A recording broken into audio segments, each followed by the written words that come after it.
ourselves in the rhythm divine. Underneath the sky painted with dreams, we're chasing the echoes of silent screams. Caught in the spell of the cosmic night, where fantasies bloom in the pale moonlight. We'll let go of all that we know and dance in the stardust's gentle flow. Dancing in the stardust, we're weightless and free in a world of wonders. Just you and me, lost in the moment. Our spirits ignite as we twirl in the magic of... हाँ जी, जय जय श्री राम मेरे भाइयों, क्या हाल है आप सभी का। Welcome back to the channel. तो कैसे हो आप सभी को न्यू ईयर नए साल की बधाई हो। तो भाई जो आप ब्लॉग देख रहे हो ना, ये पहले ऑलरेडी रिकॉर्डेड है, पर मैं आपको वॉइस ओवर कर रहा हूँ क्योंकि मैं आपको सुनाने जा रहा हूँ the untold story of our सुकंदर डे ट्रिप। ठीक है, जो वो ब्लॉग था ना, उसमें तो आपने देखा हुआ थोड़ा शॉर्ट्स थे या कुछ एडिट्स थे या कुछ ऐसे छोटा मोटा तोड़ के बना रखा था व्लॉग, क्योंकि हमारी हालत नहीं थी उस टाइम पे व्लॉग बनाने की, क्योंकि इतनी तेज़ बारिश हो रही थी और स्नोफॉल भी हो रही थी। तो जो हमारा ट्रिप है वो स्टार्ट हो चुका था 24 दिसंबर को। तो हम यहाँ से लुधियाना से निकल गए थे हरिद्वार के लिए ट्रेन पकड़ के। जो ट्रेन थी हमारी 9:15 बजे की थी। तो हम डंडारी स्टेशन में पहुँचे, वहाँ से हमने ट्रेन ली हरिद्वार के लिए और 2 बजे वहाँ से ट्रेन ने हमें। तो उसके बाद 2 बजे पहुंचने के बाद हरिद्वार हमने थोड़ा रेस्ट करा। ठीक है, और जो हम जिस ट्रेन पे हम आए थे ना, वो वैसे भी वो ट्रेन वापस जाती है 2:35 पे लुधियाना के लिए। ठीक है, तो उसके बाद हम निकल चुके थे ऋषिकेश के लिए। तो सबसे अच्छी बात ये थी हरिद्वार रेलवे स्टेशन की कि उसके सामने ही बस अड्डा था। तो बस अड्डे से हमने बस पकड़ी ऋषिकेश के लिए। तो ऋषिकेश पहुँच के हमने सबसे पहले ढूंढा या कमांडर या टैक्सी ट्रैकर, उनको बोलते हैं बोलेरो, जैसे जीप वगैरह होती है ना, वो ऊपर जाने के लिए होती है पहाड़ों में। ठीक है, तो हम एक जीप में तो बैठ ही गए थे, पर वो जीप 1 घंटा 1.5 घंटा लगा दिया, वो भरी नहीं रही थी। तो उसके ड्राइवर ने बोला, भाई जी तुम्हें लेट हो जाएगा, इसलिए तुम बस में बैठ जाओ। तो बस भी एक खड़ी हुई थी जो आधी भरी हुई थी, तो हम उस पर बैठे। तो आधे घंटे बाद वो भी भर गई। ठीक है, फिर हम निकल गए थे, आई थिंक 5 बजे हम निकल चुके थे ऋषिकेश से, और ऊपर जाके हम 7 बजे पहुंचे चंबा। ठीक है, चंबा में थोड़ा रेस्ट वगैरह किया हमने, और जो वहाँ पर हमारा फंक्शन था, 2 दिन का फंक्शन था भागवत कथा, वो हमने अटेंड करा। उसके बाद हम नीचे आ गए थे 27 तारीख को देहरादून। तो देहरादून 27 को आने के बाद हमने पूरा लोकल मार्केट घूमा। तो लोकल मार्केट घूमने के बाद 28 तारीख का दिन आता है भयंकर, जिस दिन हमने जाना था सुरकंदा टीवी के लिए। हम दोनों के मन में इच्छा थी, पर सबसे ज़्यादा इच्छा थी खुशदीप भाई के मन में कि भाई जाना तो जाना, क्योंकि उसका फर्स्ट टाइम था उत्तराखंड का ट्रिप। तो भाई मैंने बाहर देखा मौसम, भाई अगर हम स्कूटी में जा रहे हैं तो भाई बहुत हालत ख़राब हो जाएगी। तो उसने कहा भाई जाना है तो जाना है। तो हम सुबह निकल चुके थे 8 बजे मैप के सहारे, पर हमें जैसे रास्ता पता था, पर हम दूसरी साइड से नहीं गए। हमने कहा शॉर्टकट रास्ता लेते हैं, तो शॉर्टकट रास्ता ही हमें भारी पड़ गया। हम निकल के मालदप्ता वाले रूट से, जो कि था बहुत ही लंबा और रास्ता इतना कच्चा था ऑफ रोडिंग की तरह पूरा, हमें डर लग रहा था कि कहीं पर एक्टिवा का टायर पंचर ना हो जाए। और आगे जैसे हम पहुंचे, एक जगह हमने अपने व्लॉग के लिए शॉट ही ले रहे थे, वहां से भयंकर बारिश शुरू हो गई। और बारिश में ना जाने हम इतना भीग गए थे ऊपर तक कि हम सोच रहे थे अभी रुकती है, पर बारिश रुकने का नाम ही नहीं ले। हमने सोचा कि रुकने का फायदा कुछ नहीं है, तो चलते हैं। ऊपर जाके पहुंचते हुए हमें एक गाँव का रास्ता मिल गया भाई, जहाँ पर ना मैप का सिग्नल आ रहा था ना कुछ नेटवर्क वगैरह आ रहा था। 7 किलोमीटर ऐसे ही घूम था, उसके सहारे हम चलते रहे थे कि आगे जाके 7 किलोमीटर बाद NH का हाईवे पकड़ जाएगा, जो हाईवे मिलता था सीधा धनोल्टी रोड पे। ठीक है, पर ऐसा वो रास्ता इतना 7 किलोमीटर हमेशा ऐसा रहेगा, क्योंकि ट्रैक ऐसा था कि वहाँ पर मलबे भी गिर रहे थे। और हमने घर से भी फ़ोन आ रहा था कि भाई बारिश वगैरह हो रही है, तुम कैसे निकल गए। हमने बोला कोई बारिश नहीं हो रही, हमें पता था बारिश हो रही है, अगर हम बताएंगे तो घर वाले हमें जाने नहीं देंगे, इसलिए हमने ऐसा बोला और हम निकल चुके थे। तो कुछ एक जगह ऐसा आया कि जहाँ पर खुशदीप भाई चला रहा था, मैं पैदल चल रहा था, उसके पीछे एक्टिवा का धक्का दे रहा था, ताकि वो रास्ता है जो ऐसा था ना, रास्ता थोड़ा ऊपर खापर था, रोड पूरी टूटी हुई थी, क्योंकि जैसा था एक पतला सा, ना कोई गाड़ी दिख रही थी ना कोई बाइक दिख रही थी। ठीक है, और उस हम चली जा रहे थे, बस मैप मन में याद कर निकल चुके थे वहां से। ठीक है, मौसम क्लियर हुआ।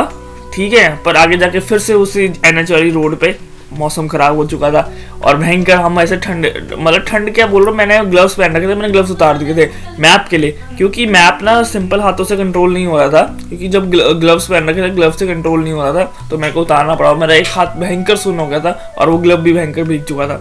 ठीक है, तो आगे जाके मैंने खुशदीप भाई को बोला कि इसमें फ्यूल अप भी कराना है, एक्टिवा में फ्यूल नहीं है, तो भाई जैसे फ्यूल खुलाने का हम आगे NH में रुके तो भाई हमने देखा कि मैंने देखा कि खुशदीप भाई के हाथ ऐसे जम रखे थे और वो ऐसा सुन्न हो रखा था और उसकी लातें वगैरह कांप रही। तो मैंने कहा ये तो आज मरता है ठंड से।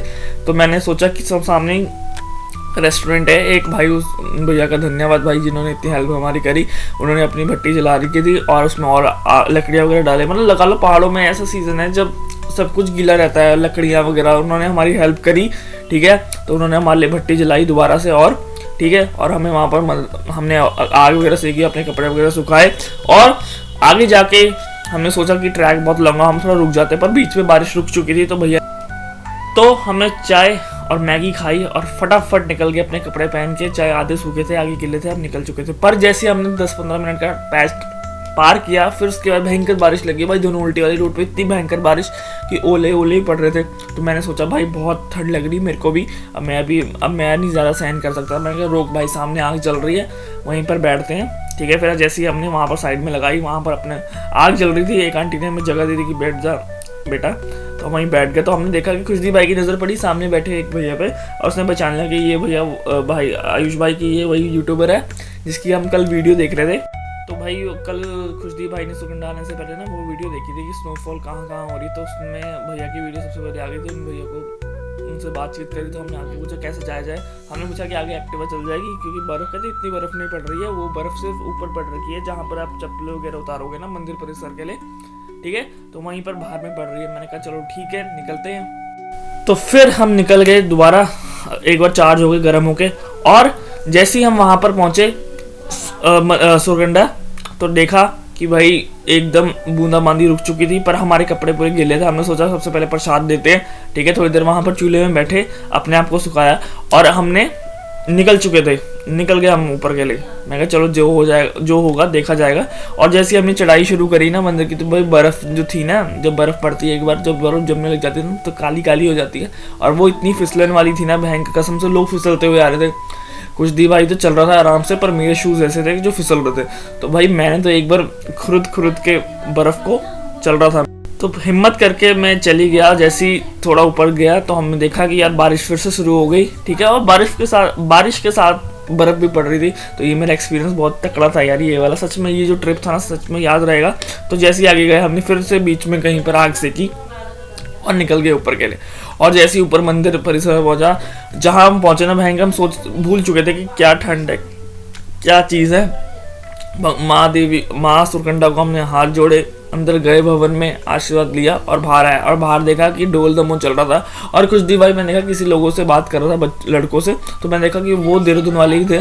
तो उनसे बाद में जान पहचान हुई। साहिल भाई, दीपांशु भाई और भी भाई थे, उनके मेरे को नाम अभी याद नहीं आ रहे, जो होंगे वो पहचान लेंगे मुझे। धन्यवाद भाई लोगों, तुमने इतना साथ दिया नीचे आने के लिए, क्योंकि एक ग्रुप रहता है ना साथ में तो सही रहता है, ठीक है। पर ये एक्सपीरियंस हमारा सोलो जाने का सच में याद रहेगा। और वो जो माल देवता वाला रूट था ना, भयंकर कसम से ऐसा रूट था ना, मतलब जा रखा हूँ मुझसे, पर ऐसे मौसम में नहीं गया कि जो बारिश हो रही है और जब पहले वहाँ बाढ़ भी आ रखी है पहले, और उस रूट पे जाना भयंकर हिम्मत वाली बात है। ऐसा लग रहा था कि मैन वर्सेस वाइल्ड का कोई एपिसोड चल रहा है, ठीक है। तो यार ये जो मैं एक्सपीरियंस बता रहा हूँ ना, ये सच में बहुतों के साथ भी हो रखे होंगे जो जाते हैं भाई। सच में ये बात तो वैसी होती है कि जैसे कीड़ा होता है ना जवानी में, ये भाई करना तो करना है। तो बस हम दोनों में भी यही कीड़ा था। और देखते हैं कि नेक्स्ट ट्रिप हमारा कब क्या बनेगा। पर ये सच में जो ये ट्रिप था ना सुरकंडा वाला, बहुत भयंकर था। और जिन्होंने मेरा ये सुरकंडा वाला व्लॉग पहले नहीं देख रखा ना, वो जाके मेरे चैनल में देखो, और ठीक है। और जो मैं ब्लॉग्स बनाता हूँ यार आपके लिए बनाता हूँ, देखिए मुझे कोई नहीं है ऐसा कि जो सब मुझे बोलते हैं भाई तेरी कब इनकम शुरू होगी। भाई मुझे पता नहीं कब होगी, जब होगी तो हो जाएगी, भगवान ने चाहा जब होगी तब हो जाएगी। पर मेरे को ब्लॉग्स डालते रहने हैं, ठीक है। बस आप मेरे को ऐसा सपोर्ट बना के रखो कि तुम्हारा भाई रेगुलर व्लॉग्स डाले, क्योंकि मैं कॉलेज भी कर रहा हूँ ना साथ साथ, तो मुझे इतना टाइम नहीं मिल पाता। पर आपके लिए मैं बनाता हूँ, कोशिश करता हूँ, अपने एक्सपीरियंस शेयर करता हूँ कि क्या मैं कहाँ से हूँ, उत्तराखंड से, और मैं क्या करता हूँ, और अपने पहाड़ी कल्चर को भी सपोर्ट करता हूँ। तो साथ ही साथ अगर आपको वीडियो पसंद आएगी तो वीडियो को लाइक करना, शेयर करना, और मैं चाहता हूँ कि आप मेरे को फेसबुक में भी सपोर्ट करें, वहाँ भी मेरा पेज बन रखा है, तो वहाँ जाके भी आप लाइक शेयर करिए, ठीक है। तब तक के लिए बस इतना ही। हैप्पी न्यू ईयर सभी को दोबारा, जिनको मैं बोलना भूल गया था क्योंकि वीडियो मेरी लेट आ रही थी चैनल पे। तब तक के लिए जय जय श्री राम मेरे भाइयों, मिलते हैं आपको नेक्स्ट व्लॉग में। अरे पिजोरे मेरे पहाड़ को, अरे पिजोरे मेरे पहाड़।